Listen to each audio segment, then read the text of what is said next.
सर्वांना माझा नमस्कार। नव्यानं आपली जिल्हा परिषद आणि पंचायत समितीची निवडणूक त्या ठिकाणी संपन्न झाली आणि आज आपल्या जिल्हा परिषद कार्यालयामध्ये आपली ही पहिली सभा या ठिकाणी संपन्न होत असताना आज त्या ठिकाणी अध्यक्ष आणि उपाध्यक्ष यांची निवड त्या ठिकाणी झाली। त्या दोघांचे मनापासून कौतुक आणि अभिनंदन या ठिकाणी करते। खरं तर आज खूप सर्व सदस्यांनी आपल्या अजितदादांना इथं भावपूर्ण अशी श्रद्धांजली दिलेली आहे।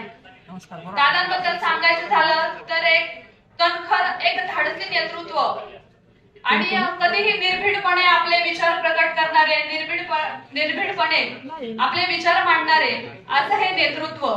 खरं तर दादांच्या जाण्यानं फक्त पुणे जिल्ह्याचीच नाही तर संपूर्ण महाराष्ट्राची हानी त्या ठिकाणी झालेली आहे।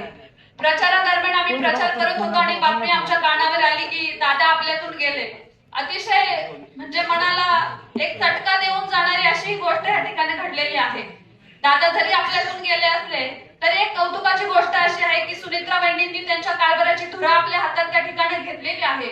आमच्या माता भगिनींना 50% आरक्षण त्या ठिकाणी आहे आणि एक आमचं नेतृत्व करण्याचं काम सुनित्रा वहिनी त्या ठिकाणी करत आहेत। खरं तर आपलं दुःख कुरवाळत न बसता त्यांनी एक कामाची धुरा हातामध्ये घेतलेली आहे आणि आमच्या सर्वांचं मार्गदर्शन ते या ठिकाणी करत आहेत। ही आमच्यासाठी एक अभिमानाची गोष्ट आहे।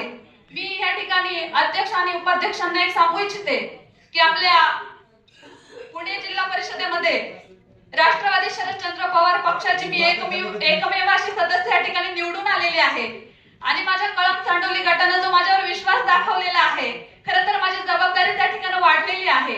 त्यामुळे या पुढील काळामध्ये आपलं सहकार्य मला त्या ठिकाणी नेहमी लाभावं आणि माझ्यासोबत इतर जिल्हा परिषद सदस्यांना देखील आपलं सहकार्य आणि मार्गदर्शन लाभावं एवढीच आपल्याकडून या ठिकाणी आशा व्यक्त करते आणि आपल्याला आपल्या पुढील कार्यासाठी खूप खूप शुभेच्छा या ठिकाणी व्यक्त करते आणि थांबते। धन्यवाद।